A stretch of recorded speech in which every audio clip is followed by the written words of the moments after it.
News! Okay, we'll start with this. Well, this past weekend, Argentinia's own reigning light flyweight WBA champion, Jessica Bopp, was in action, and she suffered an unexpected setback, an unexpected defeat to Juliana Vanessa Basualga, a fighter that has nowhere near the same experience as Jessica Bopp. The resume, the career accolades, nothing of the sort. But what she did have on Jessica was size. This wasn't a light flyweight contest. This was a bantamweight contest, and what's that, 3-4 weight classes above where Jessica Bopp normally campaigns? Juliana didn't just have size on Jessica Bopp. She's also the younger fighter, younger by approximately 7 years.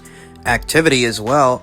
Juliana actually fought earlier this year, in May. She fought last year at least once, whereas Jessica Bopp, she hadn't fought at all in the last 2 years, a little over 2 years. Her last fight was somewhere back there in 2019. This was the perfect storm. The discrepancy in size, age, and activity resulted in Jessica Bopp losing a split decision, quite unexpectedly, to Juliana Basualga. And this wasn't a title fight. Of course, I reiterate, Jessica Bopp does not normally campaign in the bantamweight division. She's all the way down there at light flyweight. What's that, 108 pounds? That's where she held the WBA title. I don't know if she still holds it there. I don't know what the WBA is going to do. Is the WBA going to allow a loss in the bantamweight division to rescind Jessica's status as a champion in the light flyweight division? Your guess is as good as mine. They might.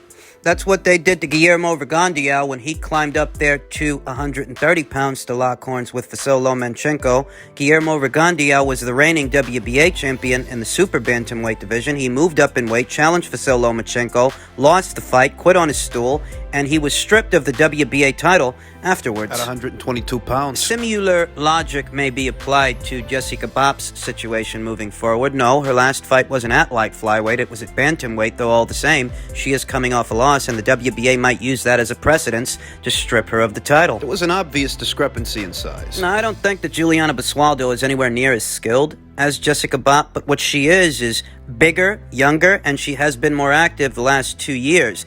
And that's the recipe for disaster. It was. For the aging WBA light flyweight champion Jessica Bopp, who here today is 37 years old. Jessica Bopp was ranked on the Women's Ring IQ pound-for-pound list, but after having suffered this loss per the rules that govern the list, she must be ejected. She must be bumped off because of the 2 years of inactivity, because of the loss she just suffered, and because we don't know here and now that she's going to ever get back to being the fighter that she was, the fighter that got her ranked on that list in the first place. Does Juliana Basualga get a rank? No, she doesn't, because this was not a title fight. I repeat, this was not a title fight. Per the rules that govern the list, you need a world title just to be considered, much less ranked. Having a world title don't guarantee you a spot, but you better have a world title if you're going to be ranked at all. You need one just to be considered. It's for this reason that the rules are structured as such, to account for these kinds of situations, these kinds of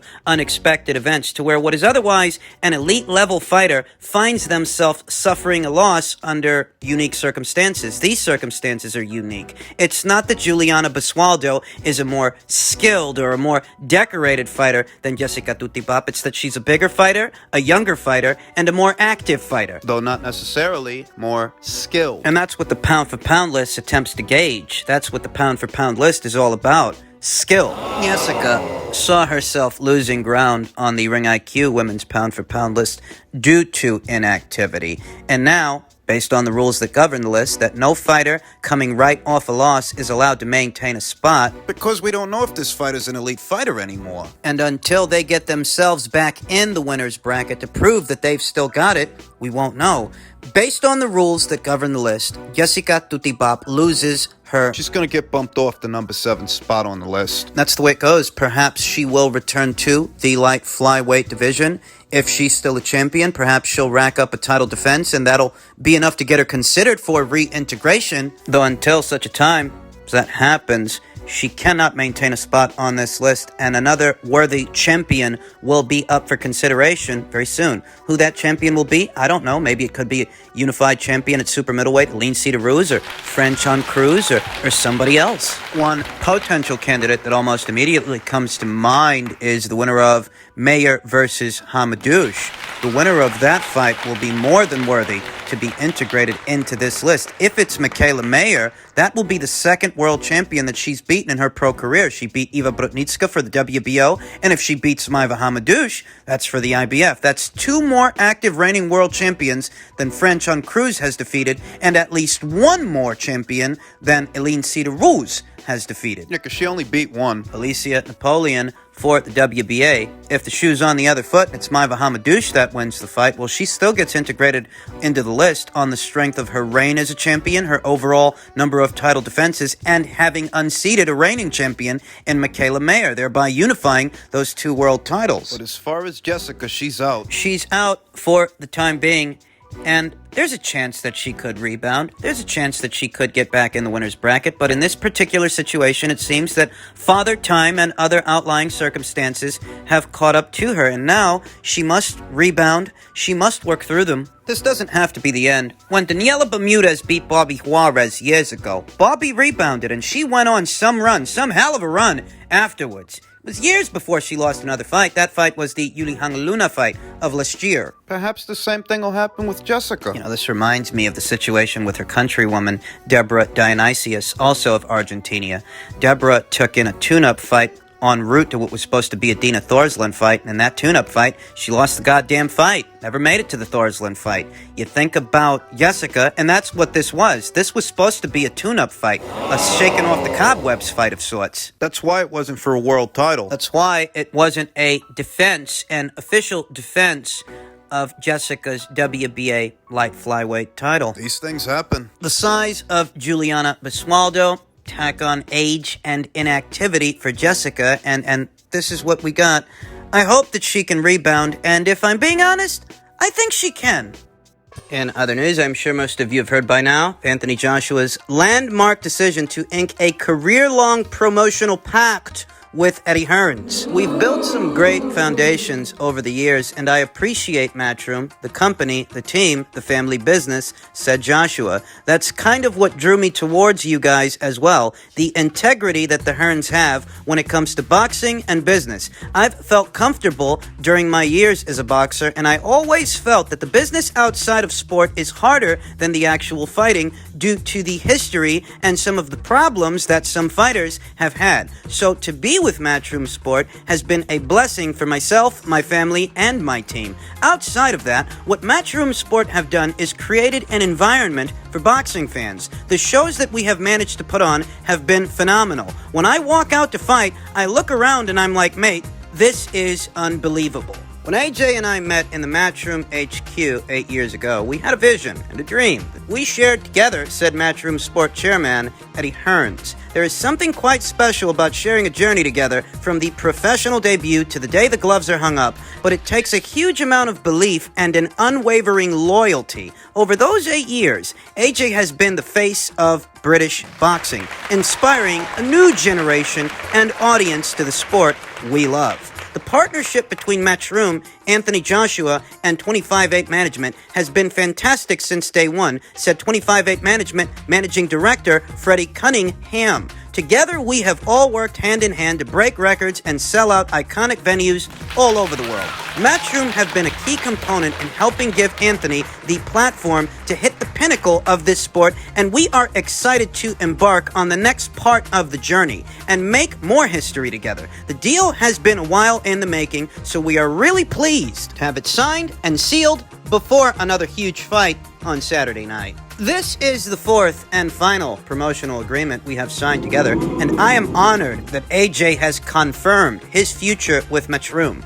Just like we did from the debut, myself and the great team at Matchroom will continue to work relentlessly for Anthony in the many chapters that remain. I also want to thank Frank Smith and the whole team at Matchroom, along with Freddie Cunningham and 258, who we have had a seamless partnership with. Here is to an amazing night this Saturday, and many more for all of us to savor. These are just my thoughts.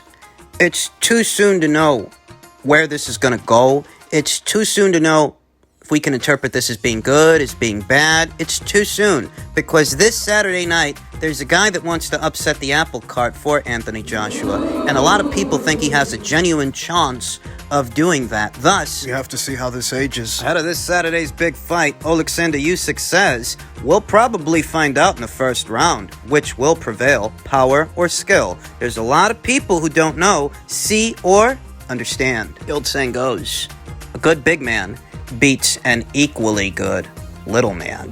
And we know who the big man is, we know who the little man is. So the question is Anthony Joshua an equally good big man to an equally good little man when it comes to Usyk? Is that what he is? Well, I might like Anthony Joshua to win the fight. I might pick him to do it, but I'd be lying to you if I said that Usyk isn't a credible threat to him. More of a threat than Povetkin, more of a threat than Pulev. So I don't know how this move is going to age. What happens now Ow, hinges ow. on what happens on Saturday night with Alexander Usyk. At minimum, what this move does communicate is trust, is loyalty, which is seldom seen in this sport. A lot of times, a guy gets the success that an Anthony Joshua gets, and he parts ways with his promoter. I mean, that's what we saw with Canelo Alvarez. That's what we saw with Floyd Mayweather Jr. and Miguel Cotto, Manny Pacquiao. These are all very famous fighters that ended up parting ways with the promoters that got them to where they got them. Whereas Anthony Joshua, He made a career-long commitment to Matchroom. you don't often see something like that, especially from someone as successful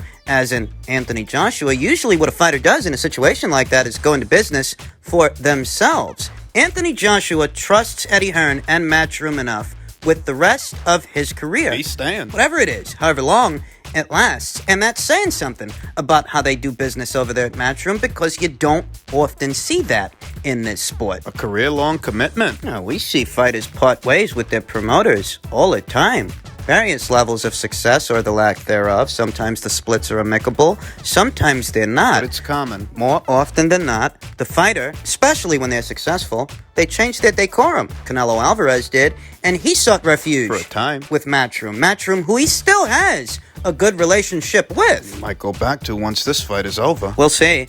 What this effectively communicates is trust, loyalty, and confidence in the job that Eddie Hearn and the people over there at Matchroom are doing. A seamless relationship with 258 management. They have a whole lot of fighters, some real good ones. Does this mean Joshua's crossing over to the zone? Exclusively in the United Kingdom, because he's going to be exclusively promoted by Matchroom moving forward for whatever remains of his career. And if he's exclusive to Matchroom, is he also exclusive to DAZN?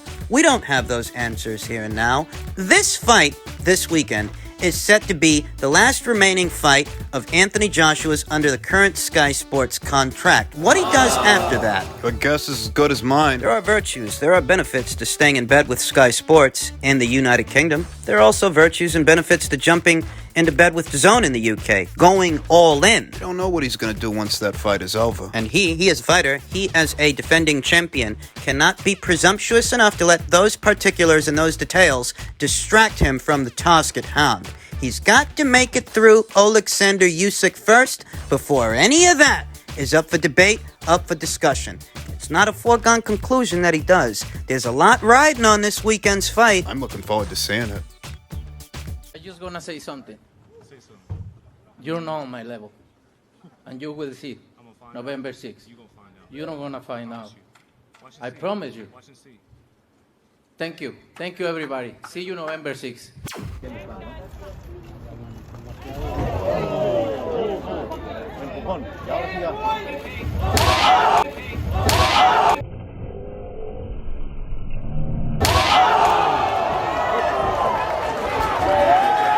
And with that, the boys have kicked off the pleasantries for what's supposed to be November's big showdown, undisputed super middleweight title fight. As you can imagine, this exchange has mustered up a lot of excitement. Some people think it's genuine. Some people think Canelo's pissed off. And some people think it's all staged. The entire exchange, the altercation, the slap that resulted in Caleb Plant suffering a cut over his eye, around it.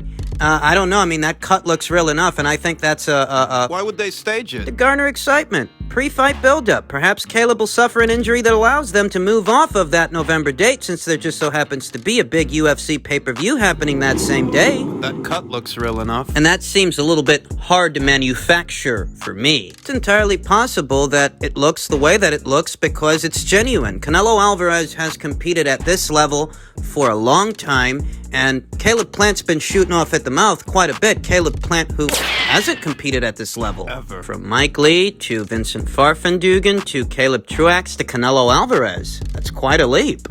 You asked for it, and you got it. I think he called Canelo a drug cheat. And I think that Caleb Plant isn't helping his situation by antagonizing Canelo Alvarez any further. Canelo's going to show up in November, and he's going to do what he's going to do. But you're just making it harder on yourself if you piss him off. See what happened when Billy tried to piss him off. All those quips about clenbuterol and cows and the size of the ring, complaining, saying that he's ready to walk away. None of that helped his situation. And antagonizing Canelo, well, it's really not helping Caleb's either. It's really not helping his situation.